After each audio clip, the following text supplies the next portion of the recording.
So in this conversation, I don't know how much you were prepped. This is my newest show. This is me. This is like we're literally building it from the ground up, like my version of the Joe Budden show, basically for Chad Sanders, and it centers around anarchy. Like it centers around things that we want to take out of the world and replace. Blow what we want to blow up and create better in a way that we see it. And I wanted you to come on here really just because I think you're an interesting guy. I think your mind works in unusual ways, if I could say so. You know, some of our conversations. No, it is. I admire how you think. Like you're very creative, obviously, but you're also a risk taker, I would say. So I want to kind of start us off there, and then we might move backwards into your life a little bit. What is something in your life, maybe in your industry, maybe in society, just like something that you think needs a full on overhaul of how it works? Journalism. The journalism in music is just horrible. Like it's terrible. And and not just when I say journalism, I'm saying interviews, podcasts, because that all falls under the journalism umbrella. Am I correct? Yes, they're supposed Okay. to. So, yeah, exactly. Exactly. So what in today's world, right? It's like it's people who have absolutely no background in music, which you don't have to have a background in music. So excuse me on that. People who have done zero research in the history of hip hop and the history of music and want to start a hip hop podcast, but has done zero knowledge, done zero research, is not well read, not well studied, and just spends the whole time making podcasts, talking, making hot topics, making hot takes. Excuse me. And I can't stand that shit, bro. It's so fucking stupid, dude. Like has absolutely no knowledge, bro. Like has not done. Again, you don't have to, have been a rapper or been a producer or something in the music industry to start a podcast.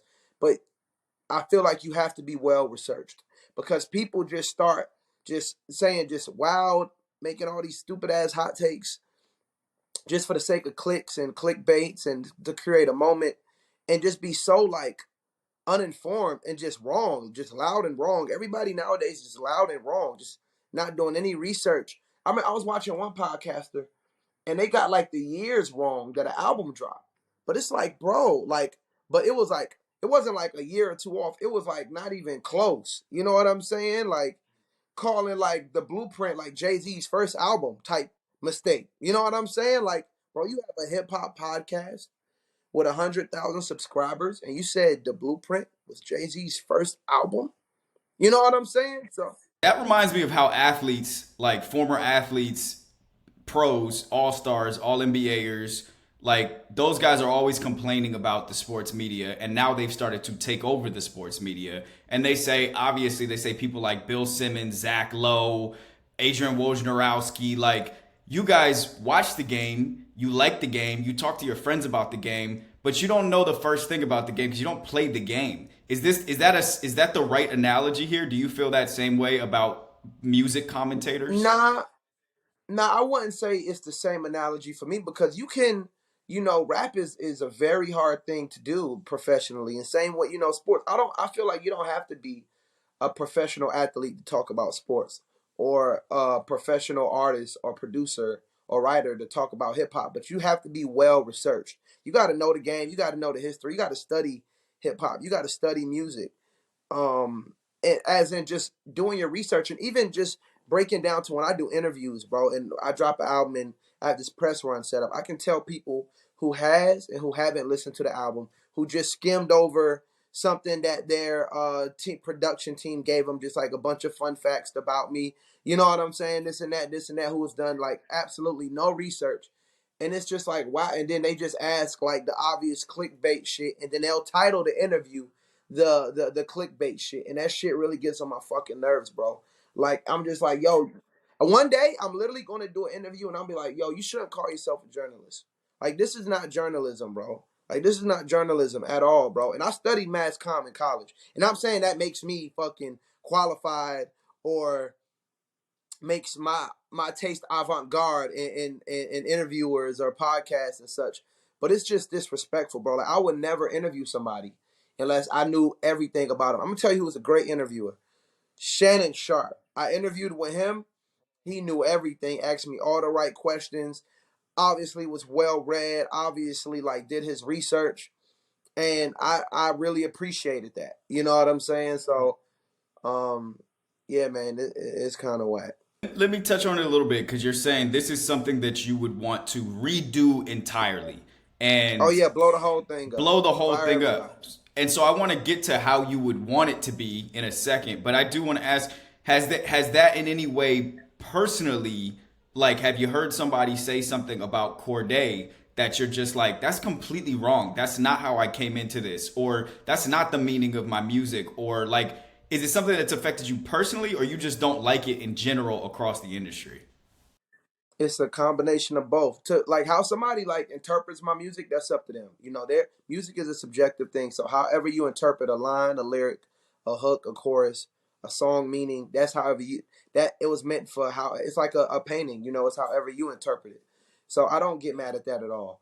But when somebody is just like loud and wrong about certain things, you know what I'm saying? Like I seen this one tweet and they're saying like, yo, Cordae just has like just only industry support and no fans. I'm like, I just sold out a headline tour across the world. You know what I'm saying? Sold out a headline tour in America and in Europe. And we announced Australia, that's going to sell out. You know what I'm saying? So that's a real fan base. You know, people making like when they talk about other artists and saying like I don't they're basing everything is so numbers based, right? In rap, but it's not like sports to where it accurately portrays somebody's value or their worth or how big they are as an artist. Because there's artists who may do like way more than me first week numbers, but I kill them on the live ticket sales, which is I feel like a much more accurate parameter of where you stand in the music space, if that makes sense. Because to go to a concert, it takes a lot. You got to first purchase the tickets. You got to fit. You got to buy them shits. Then you got to catch an Uber. You got to drive, find parking at the concert, wait in line at the concert, and sit through openers to watch somebody perform for an hour and a half. That Hell is a yeah. real fan. And I Yeah. sold out my last tour. So I count everybody that was in those rooms real fans. So that's how I measure my barometer of success, just as far as like, okay, I dropped the album. Okay, how did it connect to people?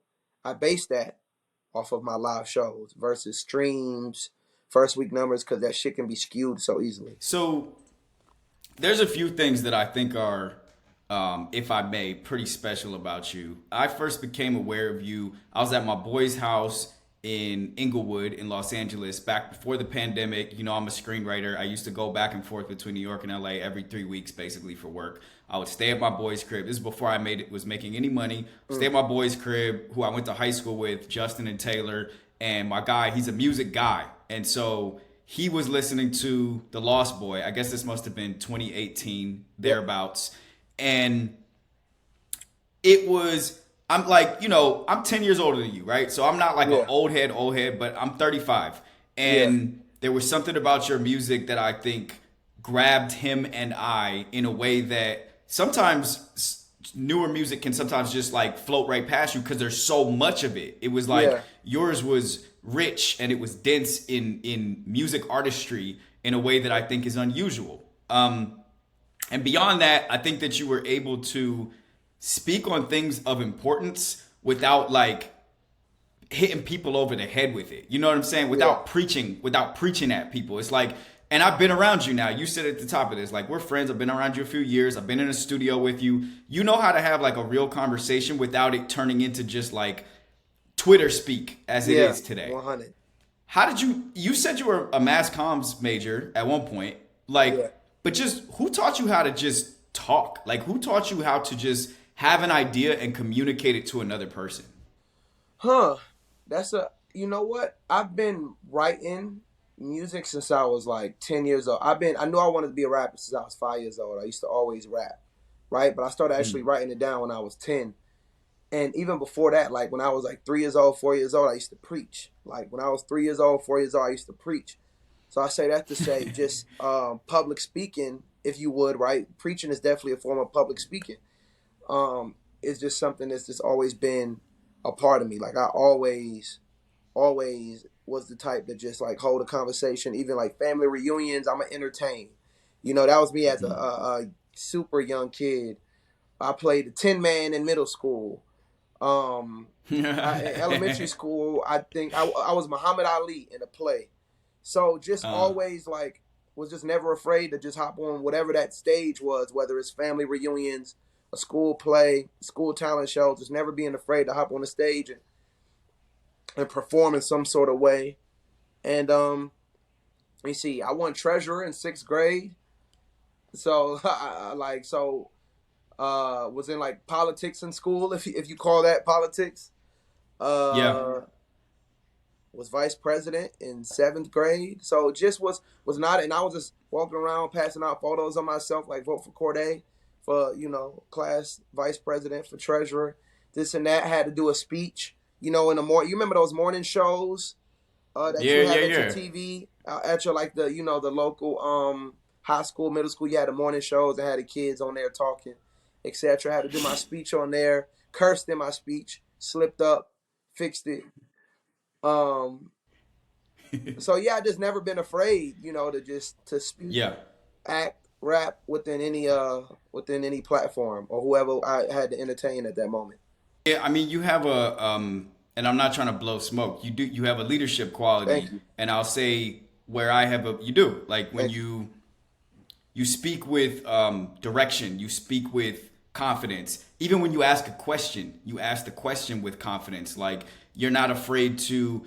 We work together. I won't go near the thing we're working together on, but Yeah, like we work together on some writing stuff, right? yes, And sir. obviously, I come with like I've been in this part of the industry for a while. You are newer to this part of the industry, but it's all writing. Like Yeah, we write, we're writers.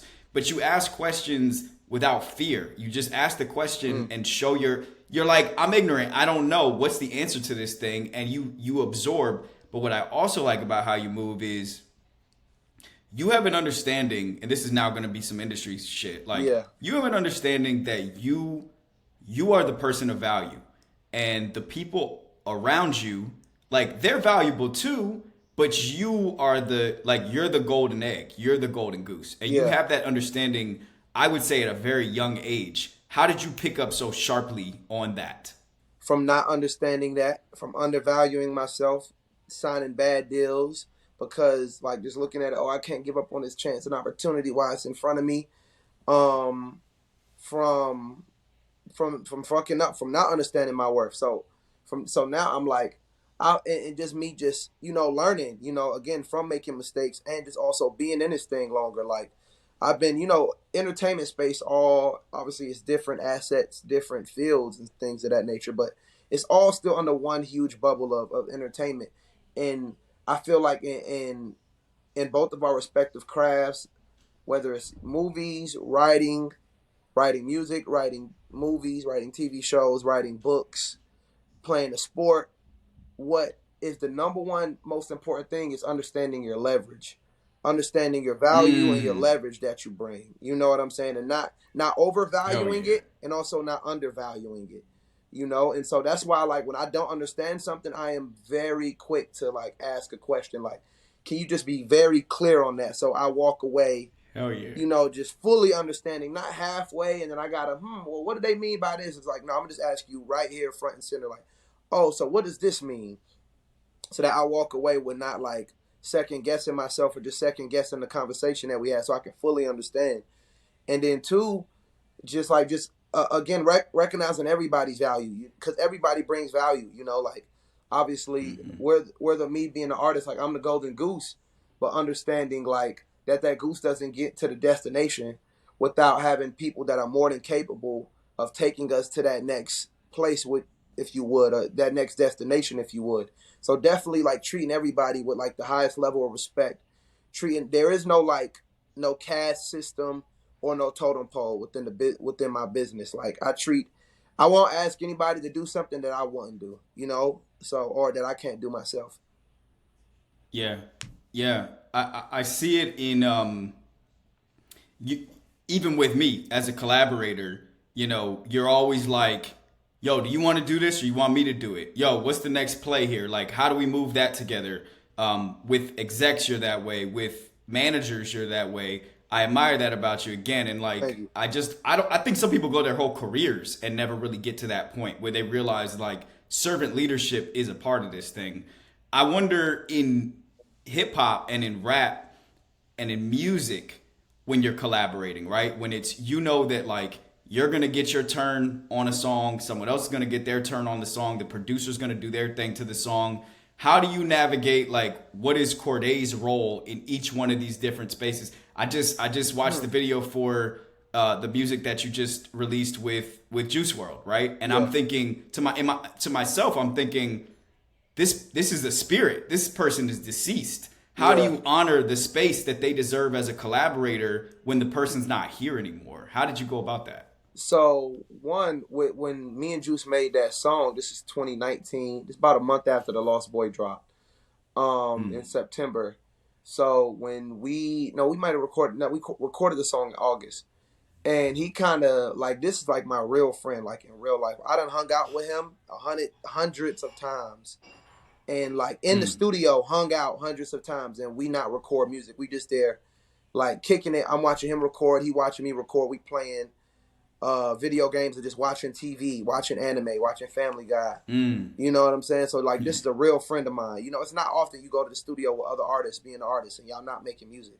You know what I'm saying? Sometimes it's like that, but yeah. for him, I done been in the studio with him literally hundreds of times. He'll make a song, I'll make a song, and we just talk about, life, whatever, just fun shit, whatever, just homie shit. And so when I put up on him this time, he's like, yo, like, I got this idea. Like, let's get on some rap shit, bro. Like, let's rap. I'm like, bet. So we just going through. I don't even think it was like I got this idea. We first started off just as we always doing, just freestyling over different beats and shit. So we freestyling Mm, over like this big L beat over these different beats. And then he was like, yo, let's do something over. Let's do. He played me this song. It was Tyler the Creator and Earl Sweatshirt.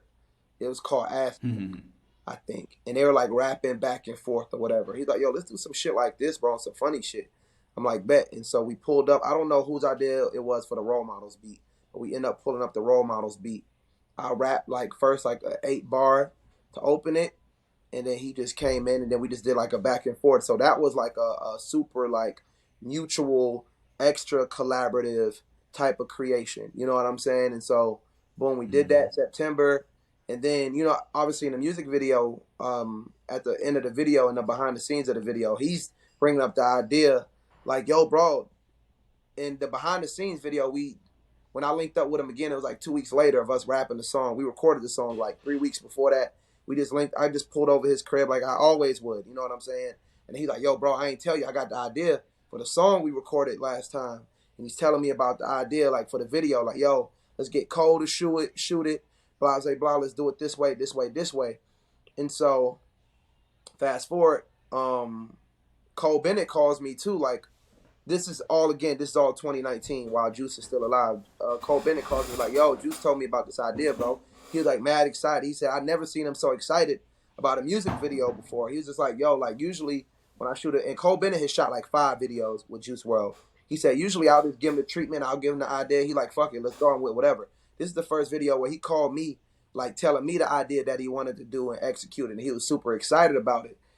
And mm, for me, that meant a lot. And for me, just knowing Juice, I know he was super excited about this song because he was rapping. Because he had all these radio freestyles with him rapping, but like he didn't release too many actual songs on wax with him rapping because people not saying because of a certain reason, but more so he was just known for like the sad raps. Not put him in a box, but just what people labeled him as, or people seeing him as like more so melodic raps. You know what I'm saying? Sad songs, melodic raps. So yeah. he didn't.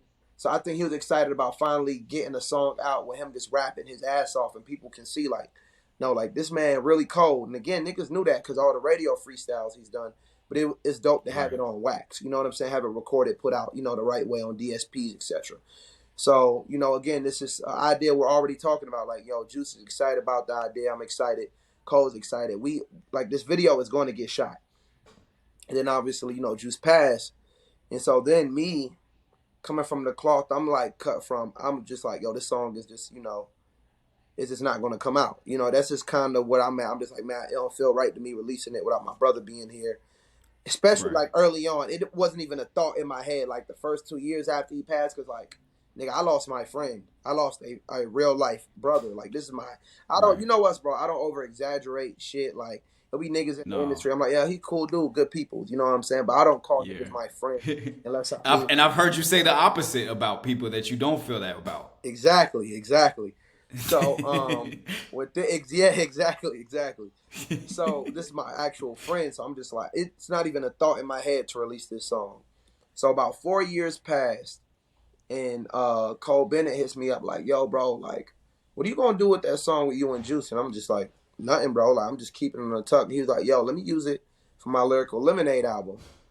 And then I thought about it, and I'm like, "Bet," because obviously Juice and Cole was super tight too. You know what I'm saying? Tight knitted, and obviously Cole Bennett is super. I'm super tight with him. Cole Bennett's like again like my friend. Like Cole Bennett's at my gender reveal. You know what I'm saying? Like this is my real Mm-hmm. life friend. You know what I'm saying? That's your guy. Yeah, this is my Yeah. guy exactly. So it was just like yo, that makes perfect sense because again, like we originally was going to shoot this video with Cole Bennett anyway. You know. And so Right. then he, at first it was just like the song. So then Cole comes to me. He's like, "Yo, I want to shoot a video." And I'm thinking about using a deep fake with the fake, you know, not the fake face, but you know, with the technology for Juice's face. And I'm like, excuse me. And I'm like, I don't know, bro. Like I ain't gonna lie. Like I don't know how I feel about that. I'm a little. And Cole is a much bigger risk taker than I am. Like at that moment in time, right? Like now I'm kind of getting back into like, man, I don't give a fuck what people think. But it was like one point in time where I felt like I cared too much about what people thought because my whole life, bro, I never gave a fuck. Like middle school, elementary school, high school, college, I didn't give a fuck about what people thought about me, bro. But now that I have shit to lose and I have You like blew a up. brand Yeah. and shit, I started to care a little bit too much about what people thought about me, what fans thought, what the public opinion thought, because Give that me, kind give of me, give me an example of you caring too much what people think about you. Like, give me something that you feel you're like, I shouldn't care that much what people think about this. I mean, just even with this Juice shit, right? With Cole hitting me up with the Yeah. idea of doing the AI video or the deep fake, whatever you call it, technology. What I'm like, man, I don't want to seem like we trying to, you know, this and that. You know, that's just me like caring too much. But then I just thought down. I'm like, I know the intentions are pure. One, bro Yeah. wanted this song to come out in the first place. Like, if this is just a song that we recorded and it was just on some cool shit, then I'm like, nah. If it was like up in the air, but because like he was passionate about this song coming out, passionate about this video coming out, you know what I'm saying? Something that he want that would have 1,000,000% got done if he was still alive, you know. So that made it real easier for me because like fuck public opinion. I'm more like, will I be able to sleep at night with a clear conscience? You know that I know we did all of this the right way. You know, obviously got his mom's blessing, got the family's blessing you know, to get this all out, etc. Cole really like was very hands on that side of things, and what kept me in the loop every step of the way. But so my initial reaction was like, I don't know, bro, I don't know. But then this is like all super like last 3 months too, where I'm coming both, you know, with when we shot the video and both also like me hitting this like revelation of just like I just got to stop giving a fuck. I just got to do whatever comes to mind, whatever in my heart, just go with it, and whatever the consequences, whether great or not so great, I can live with it because I just went with my heart. And so Right. with And the this, consequences are so often unknowable. you Like, just you don't can know. have all the fear and whatever, but you just don't know. You just don't know. So I say this. So me not moving with fear, but me just moving with faith. You know what I'm saying? Me moving with versus moving with doubt. Just me moving with pure intentions and faith, and not making music or making art or just what not even having the results in mind when I'm creating art. You get what I'm saying? Like we can't fall in love with the Dave Absolutely. Chappelle told me this. You can never fall in love with the results. You just got to be in love with the process, with the journey. And it's just the God's honest truth, bro. You cannot make music for the result. You can't release a song in the video and if it doesn't perform as well as you like, just take it down and delete it. You know what I'm saying? Like because Right. it doesn't Yeah. Once it's perform out, it's well. out. Once it's out, it's out. And so just not giving a fuck, bro. Like what people think, dude. Just like again, finding the balance, because again, we do have a brand to protect. You know, still gotta. I do have a career that I'm still building. That we still on a. We like building blocks, building a house. You know, but I can't creatively go in the studio, go in with a vision, with an idea, and be like, nah, I don't know if people gonna like this shit or not. Or second guessing Right. myself. You know, so that's one thing Right. I'm like really fighting against hard. So, I want to ask a little bit about process and patience, because we got, by the way, we got about 20 minutes here. So I'm going to hit on a few more things, but to the point of process, right? Again, I'm not going to go into detail, but you and I have been working together on something literally for years yeah, at this point, right? And there's a lot of people who you collaborate with, who you work with. I'll just call it what it is. yeah, I've worked with a lot of famous people who say they want to do something. They're like, "Yo, I need, you want to help me work on this thing together? You want to be my creative director for this, whatever?" And I'm like, and I tell them on the front end, this can literally take years. Like, yeah, and I think we had that same conversation. Like, yo, bro, this shit gonna take it's gonna be years before we get to the other end of this thing.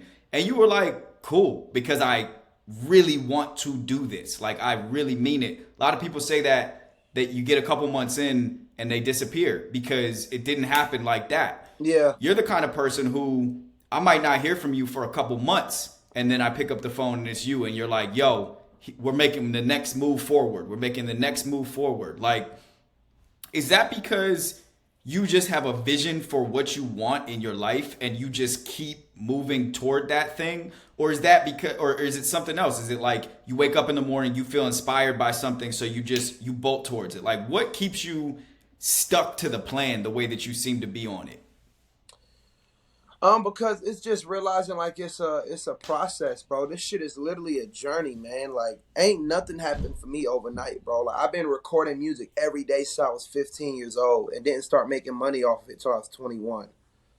Mm, Like, mm, investing money, like me having a job and me spending my entire paycheck on studio time, on shooting a video, and like mm. spending that on me buying.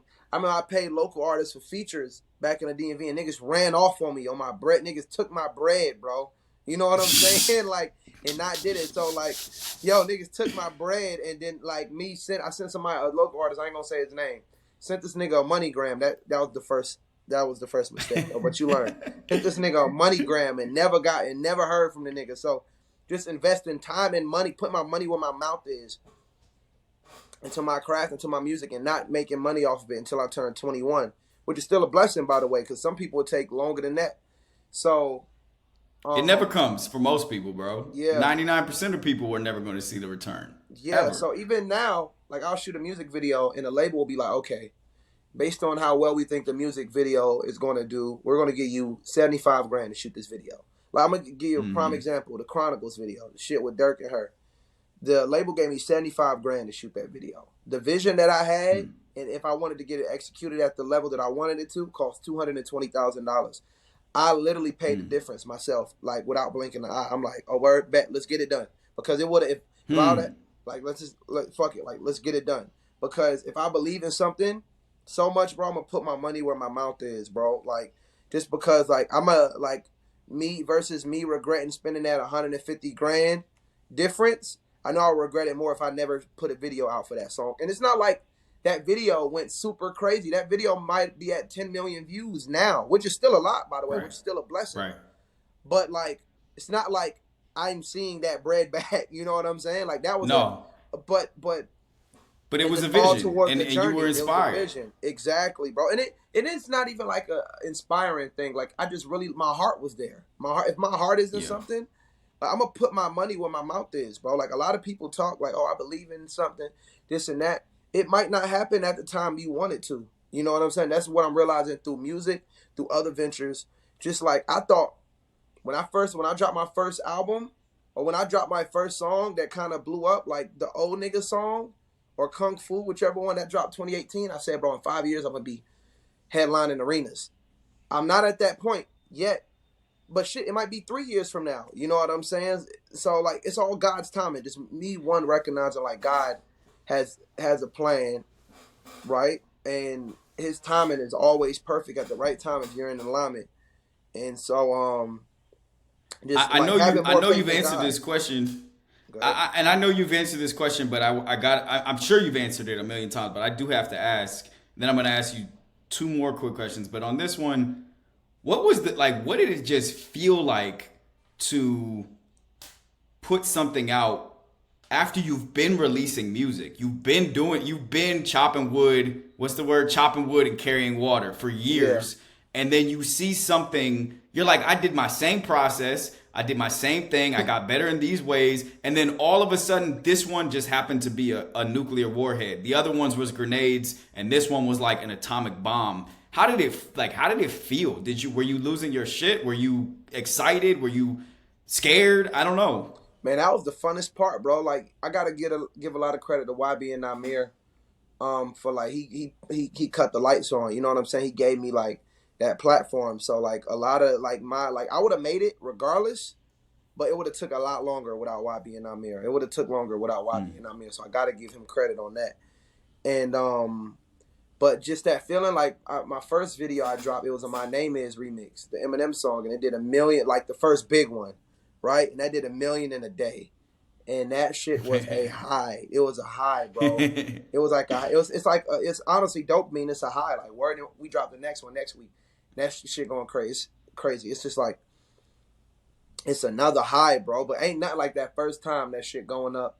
Then I went to the mall with my boy like a couple days. They're like, oh yo, Cordae, what it doing? My boy was laughing like, yo, that's crazy. Like, yo, what? Like my first time going out and getting recognized, and people like, yo, can I take a picture? I'm like, yo, what the fuck? Like, that's What crazy. mall? What mall did you go to? It was this. I was still in school at Towson, so it was like the local Towson mall. And then the next time I went to Rolling Loud Miami, like that next weekend, and performed on stage there, and I did a horrible performance. Looking at it now, it was horrible. But looking at it then, it was just like, yo, that's amazing. Like, yo, what the fuck? You know what I'm saying? So it was just amazing, bro. Just like, just me, like it was just an amazing feeling, honestly, bro. You can't get that high. Like even now, I still get that same high when I drop. Again, like you can't fall in love with the results, but I'll be lying to you. Like when I drop a song, it's so nerve wracking dropping a song, bro. Because every song to me, if I'm releasing it, it's precious to me. Like it takes a lot, bro, to release a song, being like signed to a major label, like or just like at the level I'm at now. Like nigga, you gotta get the song mixed, mastered, you gotta get it cleared. Um, you go through so many like different versions of the song. I be having like V20s, like version 20 Right. before I even get it mixed.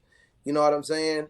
Like so many different ways we break down the beat, adding different instruments, trying different 808s, me rewriting the verse. So by the time a song comes out at this point in time, nigga, this is the best possible way this song could have been. You know what I'm saying? Mm. So I care a lot. Mm-hmm. And the video is just a whole nother thing too. So to release a song and video, it takes a lot. So that means I care about this song. And so I'll be lying, bro, when I drop it and everybody loves it. It's like a high. It feels fucking great. It feels fucking awesome, bro. It feels awesome. And when people don't like it, it fucking hurts. But now I'm just at a point to Right. where like, yo, if people love it, fucking awesome. I'm gonna relish in the moment. If not, fuck it. We'll try next time. Hopefully they like the next song. Right. You know, so what I do Right. now, I'll delete my gram, period, bro. Like the gram, Twitter, TikTok, that shit is not even on my phone. Like I'll download it once a day just to tap into the news. You know what I'm saying? To just stay updated on, because that's the modern day. Oh, reading the paper. You know what I'm saying? Just going on Right. Instagram, whatever. And so, yeah, yeah. So You just know. falling in, So, not falling in love with the result. But my bad. To answer your question, it feels still to this day. I feel the same high from it. It feels it's amazing, bro. dopamine. Yeah. So I got you for 10 more minutes, and I'm gonna ask you about a couple things. I'm gonna tell you what they are, just so that you know where we're going. One is you've said it a couple times. You said it about me. You said it about Juice. Uh, you know, you have real friends in the industry. You know what I mean? And it's Yeah. like it's not like we haven't known each other for 10 years. It's not like we've kicked it all these different places and stuff. But like we've been tapped in for a little while, and we've had real conversations because of the kind of work that we do. Yeah. Um, I certainly know from experience, but I'm curious about your experience. there's a lot of like pseudo friends in the Oh whole yeah, thing. There's a lot of I love yous that get exchanged that aren't actually that don't mean anything. You know, there's a lot of brother talk and sister talk and we're family. There's all that kind of shit. Like yeah. I see you smiling, so like what's up with all that shit? I One, don't why do get it. people feel like they have to do that? And how do you tell the difference? Like how do you consider a real friend versus oh that's my work, that's my industry friend? Um, bro, because it's through actions. You know what I'm saying? It's through act. Like people can say, like I do not say It's such a loosely. My brother, my family is such. That's so overused, so used, usely now. Excuse me, loosely. Brother is the most loosely Mm-hmm. used term now, bro. Like especially when people have something to gain from you. You know what I'm saying? When you bring Mm-hmm. a certain amount of value to that person. And so I don't say it back, bro. If they're like my brother love you, bro, I'm like love, man. Like real shit. Like I ain't like bro, I don't want you to get it fucked Right. up, nigga. Like and it could be somebody that brings value, you know what I'm saying? It could be somebody that's more popping than me that be like, yo, love you, bro. Like, you know what I'm saying? Like, love you, bro. Like, we family. I'm like, word, love, bro. Love, fam. I cut that IL wow. Nigga, love, fam. You're right. Because you don't want to carry that lie. Like, you don't want to take Yeah, that bro. lie to Just as a bed. human for my All right. spirit, bro. Like, what the fuck, nigga? I ain't Yeah. finna lie to you. Like in the music business, right? I'm gonna tell you, especially with rap, it's just like, okay, I'm lit, you lit, let's be best friends. So like Right. our fucking fan base is cannibalized. Then we drop a song, the song comes out, and then we fucking talk shit about each other when we're not in the room. That's the rapper version of brother. That's just what it is, bro. Like, I see Mm. that shit. But it's like niggas like, oh, I kick it with you, and it's not even business involved. You know what I'm saying? Mm. Like me and Cole Bennett haven't shot a video together in like 5 years. You know what I'm saying? Mm. But like that's just Mm-hmm. my boy. Like I call him. We talk about just like life, God, and like the music space, different artists and shit. Like I would say like Michael B. Jordan, like a real brother of mine, like my real big brother in real life. Like we haven't done any actionable things as far. I haven't asked him to be in a music video of mine. You know what I'm saying? Like Right. but this just my boy. Like for in real life, showed up, showed out. Like we go to basketball games together and shit. Like this just a real life friend. And so I think you just find that through one building over time. People like I call it tribe building. I got that from my boy Kai. Tribe building, like just building with like minded individuals. You know what I'm saying? Like people that's on the same way. And also like I feel like God, if I feel like it's not like a divine thing, like God hasn't placed us in each other's lives and it's like not necessarily a purpose, but like a divine alignment. You know what it's like, you know what I'm saying? Then Yes. it's no Yes. forcing it. You know what I'm saying? Like it's no forcing it, bro. I swear to goodness. I don't force anything. So I think, you obviously, build over time, but sometimes right away, like, oh, they on the same like page as I am. Like, okay, we kind of think alike. We kind of like have similar Yeah. taste. We're kind of like on the same vision, like where we want to take this thing. This as far as people like within the entertainment space. Like, okay, they want to take this shit to the same place I want to take it. We kind of have a lot of the like-minded, the way we think. A lot of the I, same, not I necessarily got goals, but just like like visions for this shit. And yeah. so Like just we over speak a similar language. Absolutely. So we speak the same language. And then, obviously over time, through years, you just realize like, oh, like this is a real friend. Like they show up. You know what I'm saying? Or like when they're able to, obviously everybody's busy. I ain't no hoe ass nigga. Like, everybody got their own thing. We're all the main character within our own world, especially with the entertainment. So I'm not a hoe when Yeah. somebody, doesn't show up or whatever. But like, oh, this person pulled up, like they showed love. Or like, oh, they showed up. Or like, I can just randomly call you about life. Like, you know what I'm saying? A couple hours or vice versa. I'm always here because I don't know how to halfway fuck with somebody. I don't know how to be like, yo, hit me up if you need anything, dog. Like anything. And Sure. not mean it. I don't say that. I am not going to volunteer, nigga, doing favors for any nigga that I don't fuck with. I'm not going to volunteer and be Right. like, yo, you need anything from me, bro. I'm here, brother. Like, I'm here. Like with this Juice song. You know what I'm saying? Like, I haven't done no interviews behind this shit. But you are my Right. actual friend.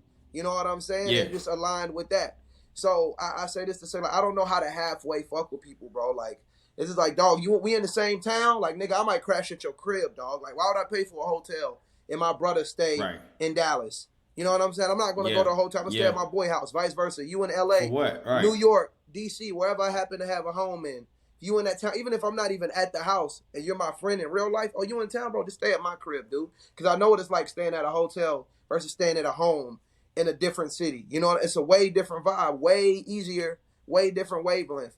And so I don't know how to halfway fuck with people, bro. It's just like we all the way locked in, or just like it's just still love. Still wish everybody the best.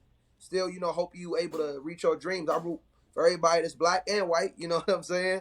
But it's different when it's like real life family. You know what I'm saying? It's different. Right. You know, you ask me to be somewhere. If I can make it, if it's like if I can make it, nigga, I'll fly out and fuck. You know what I'm saying? So I don't know how to halfway fuck with people. Yeah, and to that point, I appreciate you being here. And we talked about doing something like 2 months ago.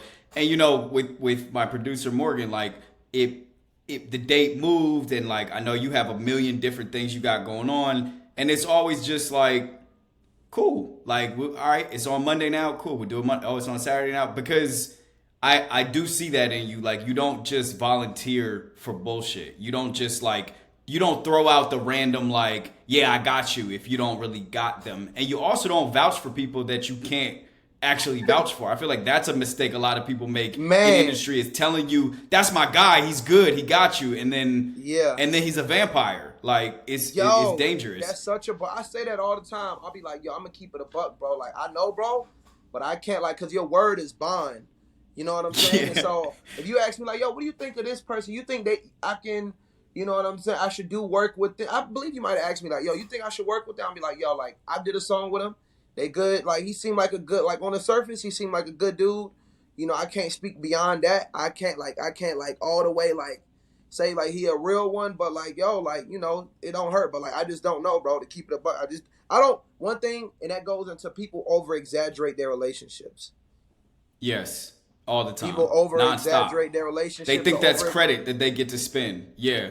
What's the point? I want to ask you this question because actually, to your point about tribes, we play a game on this. Appreciate you for having me on here too. Appreciate you for having me on here. Come on, bro. And nah, man. Thank you for showing up. You know what I mean? On our project. Yeah. Nah, we're gonna. You know. I bet you probably have felt this. That's the next in person one we gonna do once it's out into the world. We'll do that one. We'll do that one when we really can like fully get into it.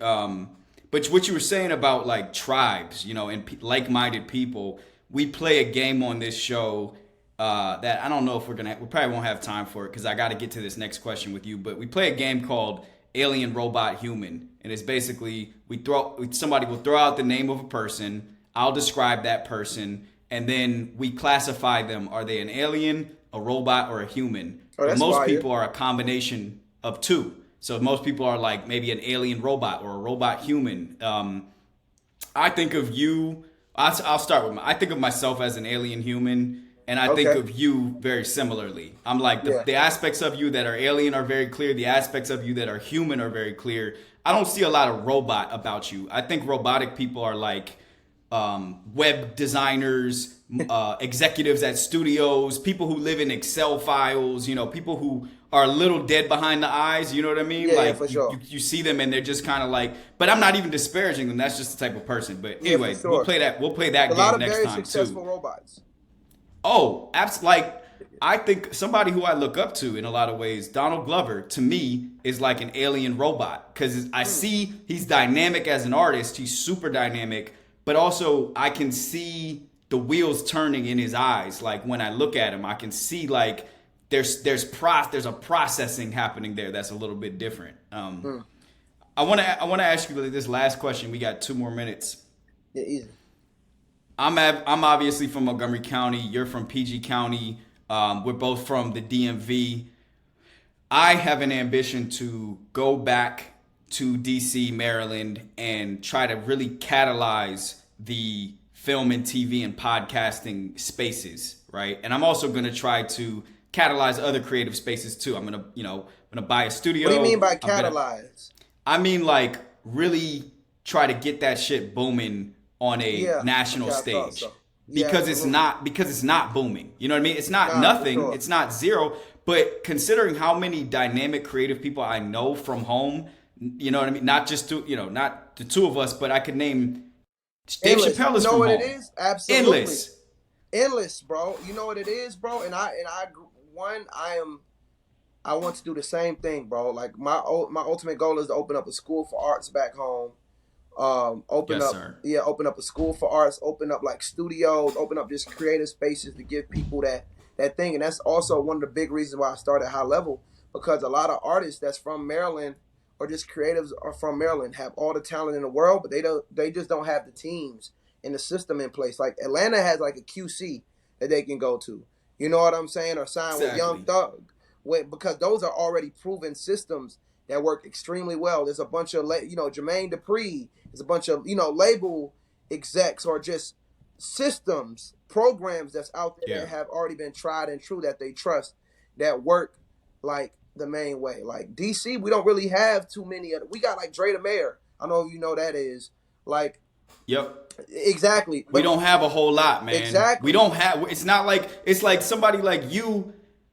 Why couldn't your whole journey have started and taken place in the DMV? Why did you have to go up? Why do you have to have a place in LA? I'm not saying it's bad to have a place in yeah, LA, but I know you have to for your business. yeah. Like how come somebody like I don't even know who, and I don't want to name names, but Yeah, like how come the local artists are still the local artists? How come there's not 6, 7, 8 Cordays? You know what I mean? yeah. Like that's an issue to me. That's a problem. Nah, it's the team and people moving the wrong way. Just like, and I feel like a lot of DMV artists fall in love with being the hottest nigga in the DMV, and they'll even get like a national stage, but they start to like grow complacent, and it's because the people around them and they don't have like a solid team that's trying to get them on a national stage. You know what I'm saying? Right. Yeah. I mean, and just to cap it off, like, was there a point you hit on your journey when you were like, I know I have to leave here to get where I really need to go? Oh yeah, it was early. It was before I even got on. It was my first time visiting LA for Complex Con. I finessed my way to get in the artist band. I was backstage. It was like Travis Barker, Carucci, Mm. Migos, and folks like that. And I was just like, yo, I just need to be around this energy to be motivated and inspired to take this shit to a whole nother level. Cause it's just so much, it's just ample opportunity, just building with people that's on the come up. Like I was watching this Issa Rae interview and she was like, yo, everybody also always wants to network up. You know what I'm saying? Yes. Like what's very important is building with people that's like on the same like stream of consciousness as you, on the same mindset as you, but sometimes like on the same like level as you. You know what I'm saying? Y'all still on Yeah. the come up together, whatever, and y'all just build. And that way, when y'all both at the top, it's like, oh, this is my real friend. Like, or more so like, yo, I respect, and like it's a different level of respect because like we really built this shit when we was both here. Now we're fucking here, crushing it. And so like I know I can always trust them to make certain. You know what I'm saying? For us to make moves and maybe get game and like, oh, this company got the bread, bro. Like, you might want to work with them versus this company. You know what I'm saying? So, Hell yeah. Hell yeah. Okay. Um, Corday, man, I appreciate you. I well, want to make sure that I just say out loud, like, what you have coming up because I was given a docket that was, by your team, as everyone should do, which is to yeah, say, you're going on tour. yes, sir, yeah. Are you ready? Are you like tour ready now, or you still got some ready to get? Man, I'm finna go to rehearsal right now, brother. As soon as you know what I'm saying. All right. So I'm in the process of getting ready right now, perfecting the craft. So getting ready. All right, dog. Look, man. I really, really appreciate you being here. I'm gonna stop saying it because I don't want to embarrass you, Nah, but nah, nah, nah. Thank you. Appreciate you having me. I admire you, bro. I'm proud of you, dog. Thank Like you. I just being from the same place, bro. I'm proud of you, man. Likewise, my Thank you for brother. being Proud here. of you. Congrats on all you doing, my brother, and looking forward to Thank you. the massive success we gonna have in the future. Yes, sir. Yes, sir. This is nothing but Yes, sir. anarchy. That was Corday. This is the show that explores the chaos in society, sports, and entertainment. And we'll see y'all Tuesdays and Thursdays at 12 p.m. on the AMP app. You can find our podcast anywhere that they have podcasts. All right. I bet. Thank you, bro. Yes, sir. Appreciate you, my boy. Love.